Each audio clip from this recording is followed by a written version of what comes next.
Hello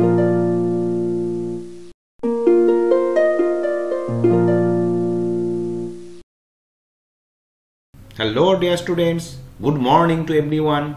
Welcome to my channel Chemistry Wala SP. নবম শ্রেণীর সমস্ত ছাত্র এবং ছাত্রীদের আমার চ্যানেলে আরও একবার স্বাগত জানাচ্ছি। তোমাদের যেহেতু থার্ড সামেটিভ এক্সাম একদম সামনে, তাই আমাদের যেহেতু ভৌত বিজ্ঞানের প্রচুর প্র্যাকটিস সেট, আমি তোমাদের আগের দিনও বলেছি এই মুহূর্তে প্রচুর প্র্যাকটিস করাটা আমাদের জরুরি, সেই জন্য আরও একটি প্র্যাকটিস সেট নিয়ে তোমাদের সামনে হাজির হলাম। আজকে কিন্তু প্রচুর প্রশ্ন আমরা সলভ করব। তোমরা প্রত্যেকটি প্রশ্ন খুব সুন্দর মনোযোগ সহকারে দেখবে, নিজেরাও প্রশ্নের উত্তরগুলো করবে, আমার সঙ্গে মেলাবে, তারপর আমিও তোমাদের সমাধান করে দেব। তো চলো, প্রচুর প্রশ্ন নিয়ে আজকে আলোচনা আছে, তো চলো দেখবে। মোটামুটি অবজেক্টিভ পার্ট, বেশ কিছু অবজেক্টিভ আজকে আলোচনা হবে, সেগুলো কিন্তু ভিডিওটি স্কিপ না করে প্রথম থেকে শেষ পর্যন্ত দেখো। আর আমার ভিডিওটি ভালো লাগলে অবশ্যই লাইক কমেন্ট করো, শেয়ার করো, এবং যদি আমার চ্যানেলটি এখনো সাবস্ক্রাইব না করে থাকো অবশ্যই এক্ষুনি সাবস্ক্রাইব করে দিও। ওকে, তো চলো সরাসরি চলে যাই আজকে আমাদের প্রশ্নোত্তর পর্বে। ওকে, চলো শুরু করা যাক। দেখো, প্রচুর প্রশ্ন আজকে সামনে আছে, এগুলো প্রত্যেকটি সলভ করব এবং বুঝিয়েও দেবো তোমাদের। চলো শুরু করি এক থেকে। প্রথম প্রশ্ন দেখো, সঠিক উত্তরটি বেছে নিয়ে লেখো। এগুলো এমসিকিউ। প্রত্যেকটি প্রশ্নের রেসপেক্টে দেখো 4টে করে অপশন রয়েছে, তার মধ্যে একটি সঠিক হবে, 3টি ভুল হবে। প্রশ্নগুলো সুন্দর করে মনোযোগ সহকারে পড়বে, ঠান্ডা মাথায় প্রত্যেকটি অপশনগুলো ভালো করে পড়বে, তারপর সঠিক উত্তর লিখবে। সঠিক উত্তরটি বেছে নিয়ে লোকে এখানে পুরো প্রশ্নটা লিখে নিয়ে এ হলে এ, বি হলে বি, এইভাবে পুরোটা লেখার কোনো দরকার নেই। চলো শুরু করি। প্রথম প্রশ্ন দেখো 1.1, মাত্রাহীন কিন্তু এককযুক্ত একটি রাশি হলো। মাত্রা নেই কিন্তু একক আছে। মাত্রা নেই কিন্তু একক আছে এমন একটি রাশি হলো অপশন এ চাপ, অপশন বি প্রতিসরাঙ্ক, অপশন সি ঘনকোণ, অপশন ডি ক্ষেত্রফল। এদের মধ্যে কোনটির মাত্রা নেই অথচ একক আছে? সঠিক উত্তর তোমাদের প্রত্যেককে নিজেরা একটু সলভ করার জন্য আমি একটু সময় দেবো, তারপর আমি তোমাদের আনসার বলে দেবো। ক্লিয়ার? বুঝিয়েও দেবো, ভালো করে বুঝে নিও ঠান্ডা মাথায়। মাত্রাবিহীন কিন্তু সঠিক উত্তরটি অবশ্যই হবে চাপ, তার মাত্রাও আছে এককও আছে, তাহলে এটা হলো না। প্রতিসরাঙ্ক, তার মাত্রা আছে এককও আছে। ঘনকোণ আর ক্ষেত্রফল, ক্ষেত্রফলের মাত্রাও আছে একক আছে। সঠিক উত্তর হবে অবশ্যই ঘনকোণ। কারণ তাহলে 1 নম্বরেরটা উত্তর হলো অপশন সি, কারণ ঘনকোণের একক রেডিয়ান, স্টেরিডিয়ান, কিন্তু কোনো মাত্রা নেই, তাহলে ঘনক সঠিক উত্তর 1 নম্বরের 1-এর সি। ওকে, চলো 2 নম্বর প্রশ্নে যাই। মিলিয়ে নাও তোমরা আগে তো উত্তর করছো, কার কটি সঠিক হলো এই 13টি এমসিকিউ এর মধ্যে, সেটাও দেখে নিতে পারবে তোমরা। চলো 1.2-তে যাই। প্রদত্ত কোন যন্ত্রটি শব্দের প্রতিফলনকে কাজে লাগিয়ে চলে না? ভালো করে হড়বড় করবে না, ভালো করে পড়ে নেবে। শব্দের প্রতিফলনকে কাজে লাগিয়ে চলে, এইটুকু পড়েই অনেকে উত্তর দিয়ে দেবে। প্রশ্নটা কিন্তু রয়েছে কাজে লাগিয়ে চলে না।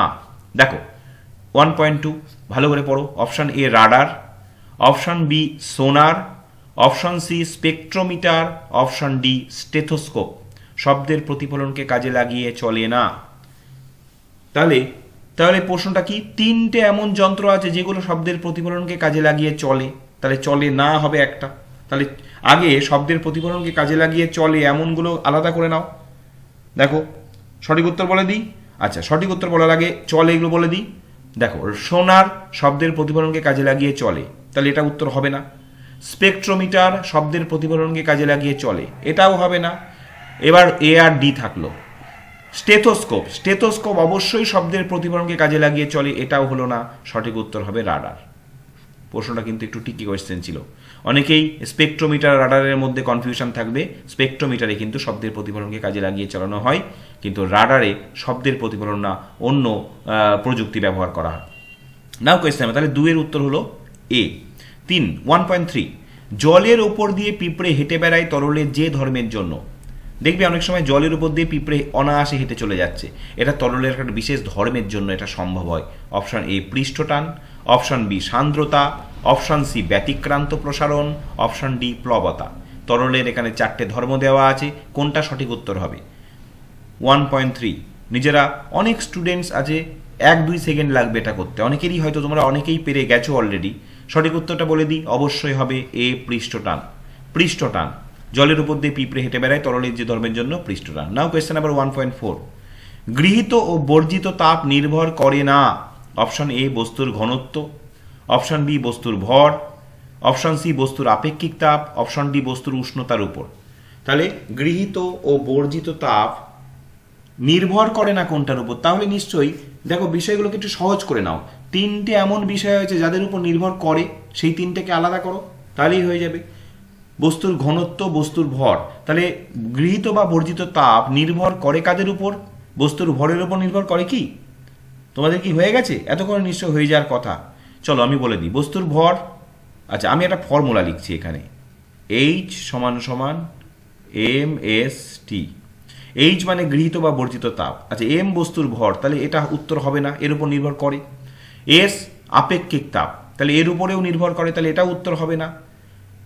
T মানে উষ্ণতার ব্যবধান, T2 - T1, এটা অ্যাকচুয়ালি বস্তুর উষ্ণতার উপর, তাহলে এটার উপরেও নির্ভর করে, তাহলে এটা উত্তর হবে না। উত্তর হবে অপশন এ বস্তুর ঘনত্ব।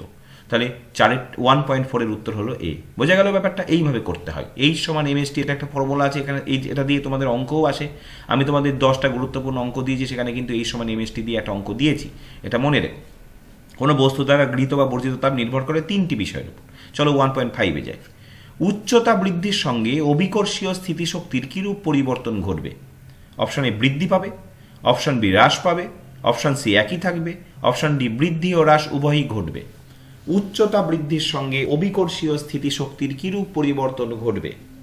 বলে নাও, এ বি সি ডি কোনটি সঠিক উত্তর হবে বলো? সঠিক উত্তর হবে, অবশ্যই সঠিক উত্তর হবে বৃদ্ধি পাবে। কেন? দেখে নাও, অভিকর্ষীয় স্থিতিশক্তি আমরা কি জানি? H সমান সমান mgh। m বস্তুর ভর, জি অভিকর্ষজ ত্বরণ, আর H উচ্চতা। তাহলে উচ্চতা যত বাড়ছে, তাহলে অভিকর্ষীয় স্থিতিশক্তি, এখানে তোমরা ই লিখতে পারো, H নয়, কে স্ট্যান্ডস ফর ই লেখো, কোনো দরকার নেই, ই সমান mgh লেখো। তাহলে H বাড়লে কি হবে? ই বাড়বে, দেখতেই তো পাচ্ছ। H যত বাড়বে, তাহলে ধরো কোনো একটা পাথরকে আমি 2 ফুট উচ্চতায় রাখলাম, তার মধ্যে যা অভিকর্ষীয় স্থিতিশক্তি জমা হবে, সেই পাথরটাকে যদি আমি আরও 20 ফুট উপরে রেখে আসি, তার মধ্যে আরও বেশি অভিকর্ষীয় স্থিতিশক্তি জমা হবে। তাহলে উত্তর হবে অপশন এ, বৃদ্ধি হবে। ওকে, নাও কোয়েশ্চেন নাম্বার 1.6 হলো, একটি বস্তুর সরণ ডি এবং অতিক্রান্ত দূরত্ব এস হলে এখানে 4টে সম্পর্ক দেওয়া আছে, কোনটা সঠিক? ভীষণ সুন্দর একটি প্রশ্ন। একটি বস্তুর সরণ ডি, অতিক্রান্ত দূরত্ব এস হলে অপশন এ এস সমান ডি, অর্থাৎ বস্তুর সরণ এবং অতিক্রান্ত দূরত্ব পরস্পর সমান হবে। Option B s less or equal to d, অর্থাৎ অতিক্রান্ত দূরত্ব সরণের থেকে কম হবে অথবা সমান হবে। অপশন সি এস অর্থাৎ অতিক্রান্ত দূরত্ব গ্রেটার অর ইকুয়াল টু, বেশি হবে অথবা সমান হবে কার থেকে? সরণের থেকে। অপশন ডি কোনোটিই নয়। বুদ্ধি করে ভালো করে বলো তো দেখি, তো কে কে পারে এই প্রশ্নটা? খুব সুন্দর একটি প্রশ্ন, কিন্তু খুব সুন্দর একটি প্রশ্ন। আমি একটুখানি হিন্টস দিই তোমাদের। একটা বস্তু এখান থেকে এরকমভাবে এই ঘুরে ফিরে এখানে গেল, এখানে গিয়ে দাঁড়ালো, তাহলে এখানে অতিক্রান্ত দূরত্ব কিন্তু এই পুরোটা, তার মানে এস। কিন্তু সরণ কিন্তু তোমরা জানো বস্তুর প্রথম আর শেষ অবস্থানের মধ্যবর্তী দূরত্ব, তার মানে এইটুকু ডি। তাহলে এখানে তোমরা বলো তো, আবার একটা বস্তু ধরো এখান থেকে যাত্রা শুরু করে এই পর্যন্ত গেল সোজা পথে একদম, তাহলে এখানে শুরু আর শেষে মধ্যবর্তী দূরত্ব এটা, তাহলে এটাই সরণ, এটাই দূরত্ব। তাহলে যেটা হতে পারে, এস অতিক্রান্ত দূরত্ব সর্বদাই তাহলে কি হতে পারে? হয় সরণের সমান হতে পারে, অথবা অতিক্রান্ত দূরত্বটা বড় হতে পারে। তাহলে উত্তর হবে অবশ্যই অপশন সি, তাই না? অতিক্রান্ত দূরত্বটা বড় হতে পারে অথবা সমান হতে পারে, এছাড়া কিছু নয়। অতিক্রান্ত দূরত্ব কখনো ছোট হতে পারে না সরণের থেকে, তাই না? তাহলে অতিক্রান্ত দূরত্ব কি হতে পারে? অতিক্রান্ত দূরত্ব সরণের থেকে বড় হতে পারে অথবা সমান হতে পারে। Is it clear? ওকে, চলো নেক্সট কোয়েশ্চেন দেখো। কোয়েশ্চেন নাম্বার 1.7, ক্যাটায়ন বিনিময়কারী রেজিনের সাধারণ সংকেত হলো option A RnH2, option B RH plus, option C ROH minus, option D RNH। কোনটা হবে? সরাসরি উত্তর বলে দিই, এটা উত্তর হবে অপশন বি। ক্যাটায়ন বিনিময়কারী রেজিনের সাধারণ সংকেত হলো RH প্লাস, এইভাবে প্রকাশ করা হয়। নাও কোয়েশ্চেন নাম্বার 1.8, দার্জিলিংয়ে জলের স্ফুটনাঙ্ক অপশন এ 100 ডিগ্রি সেলসিয়াসের বেশি, অপশন বি 100 ডিগ্রি সেলসিয়াসের কম, option C 100 degree Celsius, option D বলা সম্ভব নয়। দার্জিলিংয়ে জলের স্ফুটনাঙ্ক একটু ভেবে দেখো। দার্জিলিং মানে উঁচু জায়গা, হিলি এরিয়া, তাহলে হিলি এরিয়াতে চাপ কি হয়? বায়ুর চাপ কমে যায়। এখন চাপের সঙ্গে স্ফুটনাঙ্ক কি সম্পর্ক? সমানুপাতিক সম্পর্ক। যেখানে চাপ যত কম সেখানে স্ফুটনাঙ্ক তত কম, আর চাপ বেশি হলে জলের স্ফুটনাঙ্ক বেশি। তাহলে দার্জিলিংয়ে অবশ্যই জলের স্ফুটনাঙ্ক কী হবে? 100 ডিগ্রি সেলসিয়াসের কম হবে। তাহলে 100 ডিগ্রি সেলসিয়াসের কম হওয়ার জন্য দার্জিলিংয়ে খাবার সেদ্ধ হতে বা রান্না হতে অনেক বেশি সময় লাগবে। Clear? B. Now question number 1.9, কোন লবণটির জলীয় দ্রবণ প্রশম? Option A Na2HPO4, option B PbOHCl, option C NaHCO3, option D NaNO3। জলীয় দ্রবণ প্রশম হবে তখনই যখন কোনো একটা লবণকে জলে দ্রবীভূত করলে সেটাকে বলা হয় লবণের আর্দ্র বিশ্লেষণ। শুনে রাখো, এখন তোমাদের পরীক্ষার একদম সামনে বেশি বোঝানো স্কোপ তোমাদের নেই। লবণের কোনো লবণকে জলে দ্রবীভূত করলে অ্যাসিড আর ক্ষার উৎপন্ন হয়। এখন অ্যাসিডও তীব্র ক্ষারও তীব্র উৎপন্ন হলে সেই লবণের জলীয় দ্রবণ কি হয়? প্রশম হয়। যদি অ্যাসিড তীব্র হয় ক্ষার মৃদু হয় সেই জলীয় দ্রবণ হয় আম্লিক। যদি অ্যাসিড দুর্বল আর ক্ষার তীব্র হয় তাহলে সেই জলীয় দ্রবণের প্রকৃতি হয় ক্ষারীয়। তাহলে এখানে দেখো NaNO3 এইটা উত্তর হবে। কেন বলো তো? NaNO3 জলের মধ্যে দিলে NaOH তৈরি হবে, আর তাহলে NaOH ক্ষার তৈরি হবে, আর HNO3 অ্যাসিড তৈরি হবে। NaOH তীব্র ক্ষার, HNO3 তীব্র অ্যাসিড, স্বাভাবিকভাবে জলীয় দ্রবণ কি হবে? প্রশম। নেক্সট কোয়েশ্চেন নাম্বার 1.10, প্রদত্ত কোনটি ক্ষার নয়? Option A NaOH, option B KOH, option C NH4OH, option D C2H5OH। ভালো করে দেখো কোনটি ক্ষার নয়। সঠিক উত্তর অবশ্যই, আচ্ছা কোনটি ক্ষার নয়, তাহলে তিনটি ক্ষার, এবার আলাদা করো, এক এক করে বাদ দাও। NaOH অবশ্যই ক্ষার, এক্ষুনি বুঝলাম। KOH অবশ্যই ক্ষার, এগুলোর তীব্র ক্ষার। NH4OH এটাও ক্ষার কিন্তু এটা মৃদু ক্ষার। চলে যাও C2H5OH, এইটা হবে উত্তর, কারণ এটা ক্ষার নয়, এটা হচ্ছে অ্যালকোহল। মনে রেখো এটার নাম ethyl alcohol, C2H5OH। Okay, now question number 1.11, nail polish তুলতে প্রদত্ত কোন দ্রাবকটি ব্যবহৃত হয়? Option A ethyl alcohol, option B methyl alcohol, option C acetone, option D তারপিন তেল। সঠিক উত্তর অবশ্যই হবে অ্যাসিটোন। নেল পালিশ তুলতে অ্যাসিটোন ব্যবহার করা হয়। ওকে, নাও কোয়েশ্চেন নাম্বার 1.12, 2 মোল অ্যামোনিয়ার ভর? Option A 12 gram, option B 51 gram, option C 34 gram, option D 17 gram. এটা নিশ্চয়ই তোমরা পারবে। 2 মোল অ্যামোনিয়া, আচ্ছা অ্যামোনিয়ার ওজন, আণবিক ওজন কত তোমরা নিশ্চয়ই জানো, 14 + 3 তার মানে 17। এবার এর আণবিক ওজন, তাহলে গ্রাম আণবিক ওজন 17 গ্রাম হলো, তাহলে এর আণবিক ওজন যদি 17 গ্রাম হয় সেইটাই তো তার কি 1 মোল। তাহলে 1 মোলের ওজন যদি 17 গ্রাম হয় তাহলে 2 মোল অ্যামোনিয়ার ভর অবশ্যই উত্তর হবে অপশন সি 34 গ্রাম। ক্লিয়ার? শেষ প্রশ্ন, অবজেক্টিভের MCQ এর শেষ প্রশ্ন, অ্যালুমিনিয়ামের কোন কক্ষের ইলেকট্রন বর্জিত হয়ে L3+ গঠিত হয়? Option A K, option B L, option C M, option D N। চলো, অ্যালুমিনিয়ামের ইলেকট্রন মোট থাকে কটা? 13টা। তার ইলেকট্রন বিন্যাসটা কি? 2,8,3। এবার একটু ভাবো, আমি অনেকটা হেল্প করলাম, বলো কে, L, M নাকি N? মানে কোন কক্ষের ইলেকট্রন বর্জিত হয়ে তবে Al3+ এই ক্যাটায়ন গঠিত হয়, এটা প্রশ্ন, বলো। আচ্ছা আমি এবার তোমাদের হেল্প করি, তারপরে উত্তরে যাও। এই যে দুটো ইলেকট্রন, এটা কোন কক্ষ? কে।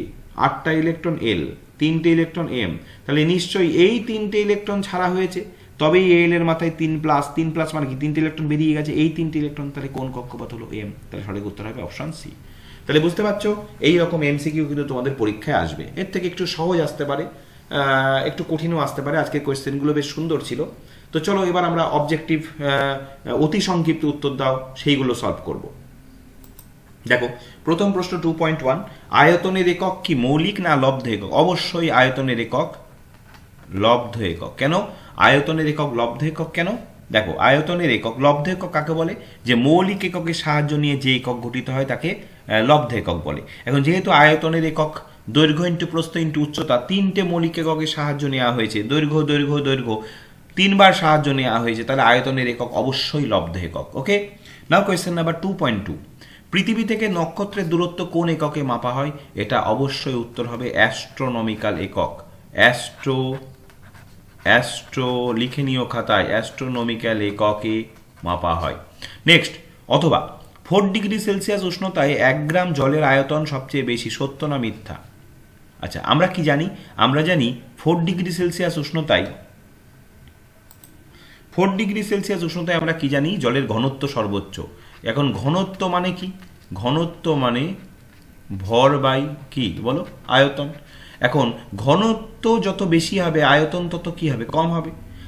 তাহলে 4 ডিগ্রি সেলসিয়াস উষ্ণতায় ঘনত্ব কি, ম্যাক্সিমাম। তাহলে ঘনত্ব ম্যাক্সিমাম হলে আয়তন কি হবে, মিনিমাম। পরিষ্কার। এবার চলো তো প্রশ্নতে যাই। দেখো এখানে বলছে 4 ডিগ্রি সেলসিয়াস উষ্ণতায় 1 গ্রাম জলের আয়তন সবচেয়ে বেশি। তাহলে অবশ্যই এই তথ্যটি কি, এই তথ্যটি মিথ্যা। কারণ 4 ডিগ্রি সেলসিয়াস উষ্ণতায় ঘনত্ব সর্বোচ্চ, তাহলে আয়তন সর্বনিম্ন। কোয়েশ্চেন নাম্বার 2.3, গাড়ির ওডোমিটার কি নির্দেশ করে?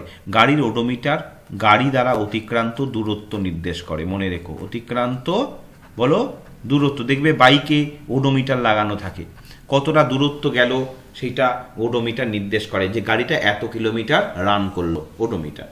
নাও কোয়েশ্চেন নাম্বার 2.4, একটি স্পর্শবিহীন বলের উদাহরণ দাও। একটি স্পর্শবিহীন বল অবশ্যই অভিকর্ষ বল। মনে রেখো, স্পর্শবিহীন বল কি, অভিকর্ষ বল। এখানে লেখার জায়গা নেই, আমি এখানেই লিখে দিচ্ছি, তোমরা তো শুনে নিচ্ছ, কোনো অসুবিধা নেই। অভিকর্ষ বল একটি স্পর্শবিহীন বলের উদাহরণ। নাও তার অথবা দেখো, ভরবেগ স্কেলার না ভেক্টর রাশি? অবশ্যই ভরবেগ, অবশ্যই ভরবেগ ভেক্টর রাশি, অবশ্যই ভরবেগ, অবশ্যই ভরবেগ ভেক্টর রাশি। নেক্সট কোয়েশ্চেন চলো। নেক্সট কোয়েশ্চেন দেখো, আর্কিমিডিসের সূত্রটি কি কৃত্রিম উপগ্রহের অভ্যন্তরে প্রযোজ্য? কোনোভাবেই না। না, আর্কিমিডিসের সূত্রটি কৃত্রিম উপগ্রহের অভ্যন্তরে প্রযোজ্য নয়। অথবা তার অথবা চলো, কচু পাতার উপর ফেলা জলবিন্দুর আকৃতি কেমন? উত্তর হবে গোলকাকার, নট গোলাকার। উত্তরটা লিখবে গোলকাকার, গোলকের ন্যায়। এই কচু পাতার উপর জলের বিন্দুটা গোলকের নয়, এটা কিন্তু গোলাকার লিখবে না, গোলকাকার। Next question, question number 2.6, ax by cj এর যোগে a b এবং c এর পারমাণবিক ভর যথাক্রমে a b c হলো এই যোগে আণবিক ভর। চলো এইটা দেখাতে হবে আমাকে, নাহলে হবে না। দেখো ax কি বললাম, যৌগটা ax by cz। এখন যেখানে a b এবং c এর পারমাণবিক ওজন কি দিয়েছে, a b c, তাহলে আণবিক ওজন কত হবে শিখে নাও। আণবিক ওজন সমান, এবার দেখো এ এর পারমাণবিক ওজন এ কটা আছে, এক্সটা, তাহলে কি হবে এক্স প্লাস বি এর পারমাণবিক ওজন স্মল বি কটা আছে, ওয়াই, তাহলে কত বি ওয়াই। আর সি এর পারমাণবিক ওজন সি কটা আছে, জেড, তার মানে সি জেড। অবশ্যই উত্তর হবে A X plus B Y plus C Z. Okay, A X plus B Y plus C Z. Next question দেখো, বলছে question number 2.7, F minus O two minus O N A plus আয়নগুলোর মধ্যে সম্পর্ক কি? 2.7, চলো এটাও একটু বোঝাতে হবে। চলো দেখি রাফ স্পেসে, চলো দেখো এফ মাইনাস, এখানে বুঝিয়ে দিচ্ছি আমি, F minus O two minus আর এন এ প্লাস, ভালো করে বুঝে নাও। এফ এর অ্যাকচুয়ালি ইলেকট্রন থাকে কটা, 9টা। তাহলে এফ মাইনাস, মাইনাস মানে একটা ইলেকট্রন অতিরিক্ত আছে, তাহলে কটা ইলেকট্রন হলো, 10টা। অক্সিজেনের সাধারণত ইলেকট্রন থাকে 8টা, মাথায় 2 মাইনাস আছে, তার মানে আরও 2টো ইলেকট্রন আছে, তাহলে কটা ইলেকট্রন হলো, 10টা। সোডিয়ামের অ্যাকচুয়ালি ইলেকট্রন থাকে 11টা, সেখান থেকে এই যে মাথায় একটা প্লাস মানে একটা ইলেকট্রন বেরিয়ে গেছে, তার মানে 10টা। তার মানে বোঝা যাচ্ছে F minus O two minus N A plus প্রত্যেকের ইলেকট্রন সংখ্যা সমান। এদেরকে বলা হয় সম ইলেকট্রনীয়, এদেরকে বাংলায় বলা হয় সম ইলেকট্রনীয়, আর ইংরেজিতে বলা হয়, মনে রেখো, আইসো ইলেকট্রনিক। মনে থাকবে, আইসো ইলেকট্রনিক। ওকে, সম ইলেকট্রনীয় বা আইসো ইলেকট্রনিক। চলো আবার প্রশ্নে ফিরে যাই। নেক্সট দেখো, তাহলে ওটা বোঝালাম। এবার দেখো B512 C613 মৌল দুটির পারস্পরিক সম্পর্ক কি? 2.7 এর অথবা, এটাও তোমাদের বোঝাতে হবে। চলো ভালো করে কিন্তু বুঝে নেবে। হ্যাঁ দেখো আমি বুঝিয়ে দিচ্ছি, B512 আর C613 ভালো করে বুঝে নাও। এই 5 মানে পারমাণবিক সংখ্যা, এটা মানে ভর সংখ্যা, তাহলে নিউট্রন সংখ্যাটা বের করে নাও। 12 থেকে 5 বাদ দাও, তাহলে কত, 7টি। এর ক্ষেত্রে নিউটন বের করে নাও, 13 থেকে 6 বাদ দাও, 7টি। তাহলে দেখতে পাচ্ছ এই B512 বা C613 উভয়ের মধ্যে নিউটন সংখ্যা সমান, এরা পরস্পর পরস্পরের আইসোটোন। তোমরা নিশ্চয়ই বইয়ে পড়েছো আইসোটোপ, আইসোবার, আইসোটোন। টোন মানে যাদের নিউটন সংখ্যা সমান হয়, যেহেতু এদের নিউটন সংখ্যা সমান তাই এরা পরস্পর পরস্পরের আইসোটোন। ওকে, চলো আবার প্রশ্নে ফিরে যাই, দেখি আর কি কি প্রশ্ন বাকি আছে। তাহলে অবশ্যই এদের মধ্যে সম্পর্কে এরা পরস্পরের আইসোটোন। কোয়েশ্চেন নাম্বার 2.8 দেখো, গ্যাসের বাষ্প ঘনত্ব সমান 2 ইন্টু আণবিক গুরুত্ব, ঠিক না ভুল? অবশ্যই ভুল, কারণ উল্টো আছে। আমরা জানি আণবিক গুরুত্ব সমান সমান 2 ইন্টু বাষ্প ঘনত্ব। এটা মনে রেখো, তোমাদের মাধ্যমিকেও লাগবে, m সমান সমান 2d সম্পর্কটা। হ্যাঁ, এইটা ভুল আছে। নেক্সট কোয়েশ্চেন নাম্বার 2.9, মোল শব্দটি প্রথম কোন বিজ্ঞানী ব্যবহার করেছিলেন? এটার উত্তর জেনে নাও। মোল শব্দটি প্রথম ব্যবহার করেছিলেন 2.9, আমি ওখানে উত্তর লিখছি তাহলে তোমাদের বুঝতে সুবিধা হবে। 2.9 দেখো, 2.9 এরটা উত্তর হবে, 2.9 এরটা উত্তর হবে বিজ্ঞানী অসওয়াল্ড। মনে রেখো, বিজ্ঞানী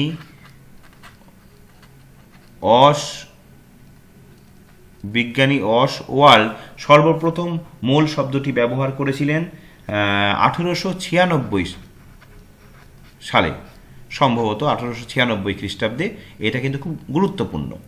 2.9 এর আরেকটা অথবা রয়েছে, সেটা একটু দেখে নিই। 2.9 এর অথবা প্রশ্নটা চলো একবার দেখে আসি, এখানে উত্তরগুলো লিখব। প্রশ্ন আছে, 1 মোল Na+ আয়নে Na+ আয়নের সংখ্যা কত? দেখো এখানে লিখছি, 1 মোল Na+ আয়নের সংখ্যা কত? অবশ্যই সরাসরি উত্তর লিখে দাও, 6.022 ইন্টু 10⁻23t। মনে রেখো, 1 মোল যে কোনো আয়নে আয়ন সংখ্যা এতগুলো, 1 মোল যে কোনো অণুতে অণু সংখ্যা এতগুলো, 1 মোল যে কোনো পরমাণুতে পরমাণু সংখ্যা সমান এতগুলো। এই বিশেষ সংখ্যাকে তোমরা জানো, প্রত্যেকে জানো, এই বিশেষ সংখ্যাকে কি বলা হয়? অ্যাভোগাড্রো সংখ্যা। তোমরা সবাই জানো। তাহলে 1 মোল Na+ আয়নে কতগুলো আয়ন থাকবে? এতগুলো। আর ভুলবে না। নেক্সট চলো, নেক্সট কোয়েশ্চেন দেখি। দেখো পরের প্রশ্ন 2.10, সাবানের দ্রবণ ও চিনির দ্রবণের মধ্যে কোনটিতে আলোকরশ্মি বিচ্ছুরিত হয়? অবশ্যই উত্তর হবে সাবানের দ্রবণ, কারণ আমরা জানি কোলয়েড দ্রবণে আলোকরশ্মি বিচ্ছুরিত হয়। এই ঘটনাকে আলোকের বিচ্ছুরণ বলে, টিন্ডাল এফেক্ট বলে সম্ভবত। হ্যাঁ, টিন্ডাল এফেক্টই বলে। এখানে দেখতে হবে দুটোর মধ্যে কোলয়েড দ্রবণ কোনটা। অবশ্যই সাবানের দ্রবণ হচ্ছে কোলয়েড দ্রবণ। ওকে, এইটা হবে। নাও কোয়েশ্চেন নাম্বার 2.11, একটি শোধক কেলাসের নাম লেখো। শোধক কেলাস আমি লিখে দিচ্ছি, দেখো CuSO4, নাম লেখো বলেছে, এটা না লিখলেও হতো সংকেত। এটা হচ্ছে ব্লু ভিট্রিয়ল, আমি লিখে দিলাম ব্লু ভিট্রিয়ল, যেটাকে তোমরা জানো তুতে বলে চেনো, ব্লু ভিট্রিয়ল, তুতে, তার সংকেতটাও আমি এখানে লিখে দিলাম ব্লু ভিট্রিয়ল।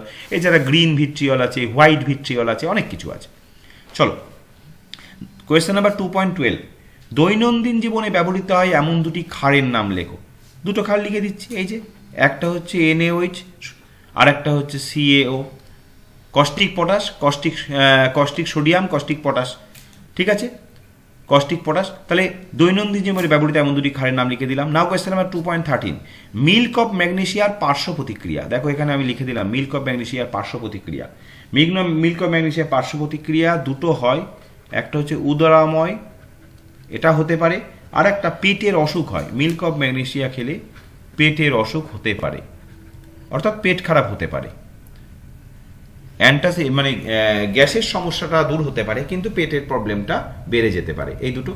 নাও অথবা দেখো আছে একটা, CH3COOH ও NaOH এর প্রশমন বিক্রিয়ায় কোন নির্দেশক ব্যবহার করা যায়? দেখো তোমাদের বইয়ে কিন্তু একটা টেবিল আছে, সেখানে দেখবে তীব্র অ্যাসিড তীব্র ক্ষার, তীব্র অ্যাসিড মৃদু ক্ষার, মৃদু অ্যাসিড তীব্র ক্ষার, মৃদু অ্যাসিড মৃদু ক্ষার, চারটে দেখবে মোট আছে, চেঞ্জ করে করে প্রত্যেকটার ক্ষেত্রে আলাদা আলাদা নির্দেশক দেখবে টেবিলে রয়েছে। এখানে দেখো দেখতে হবে আমাদের এটা কি, CH3COOH অ্যাসিটিক অ্যাসিড, মৃদু অ্যাসিড, NaOH তীব্র ক্ষার। তাহলে মৃদু অ্যাসিড আর তীব্র ক্ষারের জন্য কি ব্যবহার করা হয়? অবশ্যই এই ক্ষেত্রে ব্যবহার করা হয় যেটা, সেটা হলো 2.13 এর অথবা। এখানে ব্যবহার করা হয় ফেনপথ্যালিন। কি ব্যবহার করা হয়? ফেনপথ্যালিন। বাকিগুলো তোমরা একটু দেখে রেখো, এখান থেকে প্রশ্ন আসে। ফেনপথ্যালিন। নাও কোয়েশ্চেন নাম্বার 2.14, অ্যাজিওট্রপিক মিশ্রণ কি?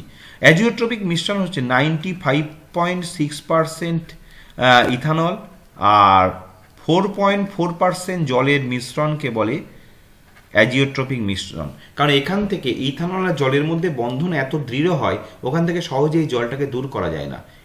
এই মিশ্রণটাকে বলে অ্যাজিওট্রপিক মিশ্রণ। ওকে, নেক্সট দেখো কোয়েশ্চেন নাম্বার 2.15, খাদ্য লবণের জলীয় দ্রবণ থেকে কোন পদ্ধতিতে বিশুদ্ধ জল পাওয়া যায়? অবশ্যই উত্তর হবে পাতন পদ্ধতি। কথাগুলো প্রত্যেকটা প্রশ্ন কিন্তু আমি অনেক তথ্য দিচ্ছি তোমাদের, সব লিখে নিও খাতায়।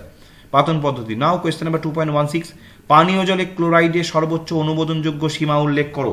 সর্বোচ্চ অনুমোদনযোগ্য সীমা হলো 250 মিলিগ্রাম পার লিটার। মনে রেখো 250 মিলিগ্রাম পার লিটার।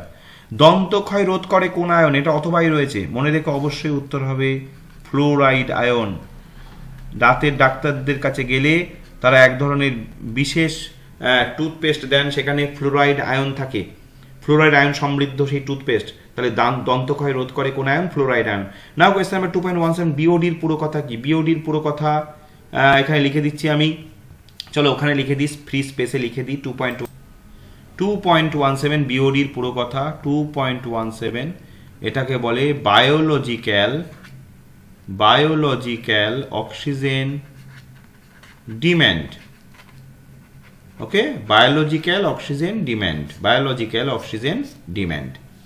এখানে পরিষ্কার করে আরেকবার লিখে দিই, বায়োলজিক্যাল অক্সিজেন ডিম্যান্ড। ওকে, 2.18 দেখি কি প্রশ্ন আছে, চলো দেখি। আচ্ছা, 2.17 হলো 2.18 ক্ষমতার মাত্রীয় সংকেত লেখো। ওকে, চলো ওখানে যাই। দেখো, ক্ষমতার মাত্রীয় সংকেত, বেশ। ক্ষমতা সমান সমান কি জানি আমরা? ক্ষমতা সমান সমান জানি কার্য বাই সময়। এখন কার্যর মাত্রা কি? কার্য মানে কি? প্রযুক্ত বল ইন্টু সরণ। তাহলে mL(T⁻²) ইন্টু এল, আর নিচে সময় মানে আবার টি। তাহলে পুরো ব্যাপারটা দাঁড়াচ্ছে, পুরোটা থার্ড ব্র্যাকেটের মধ্যে দাও, mL²T⁻³ ওকে, তাহলে এইটা হচ্ছে ক্ষমতার মাত্রীয় সংকেত। এটা কিন্তু খুব ইম্পর্টেন্ট, পরীক্ষায় আসে ক্ষমতার মাত্রীয় সংকেত। নেক্সট কোয়েশ্চেন, লাস্ট কোয়েশ্চেন 2.19, একটি দম দেওয়া খেলনায় কোন শক্তিতে রূপান্তরিত হয়? খেলনাটি যখন দম দেওয়া অবস্থায় থাকার পর চলতে শুরু করে তখন অবশ্যই সঞ্চিত স্থিতিশক্তি গতিশক্তিতে রূপান্তরিত হয়, তাই না? যেমন ঘড়িতে যেমন স্প্রিংয়ে দম দেওয়া হয়, তারপর ঘড়িটা যখন চলতে শুরু করে তখন সেই দম স্প্রিংটার মধ্যে সঞ্চিত স্থিতিশক্তি গতিশক্তিতে রূপান্তরিত হয়, ঠিক একই রকমভাবে। তাহলে আজকে নবম শ্রেণীর স্টুডেন্টসদের প্রচুর প্রশ্ন সমাধান করে দিলাম, তোমরা নিজেরাও করলে, তোমরাও মেলাতে পারবে কটি উত্তর সঠিক করলে। এইভাবে প্র্যাকটিস করে যাও, সামনেই পরীক্ষাটা ভালো হওয়াটা খুব জরুরি, কারণ পরের বছর তোমাদের মাধ্যমিক। তো ঠিক আছে, কোনো অসুবিধা নেই, আমি তোমাদের সাথে আছি। আমি প্রতিদিন চেষ্টা করছি তোমাদের প্র্যাকটিস সেট দেওয়ার, ভালো করে প্রস্তুত হও পরীক্ষার জন্য। ভালো থেকো, সুস্থ থেকো, আবার খুব তাড়াতাড়ি তোমাদের সঙ্গে দেখা হচ্ছে।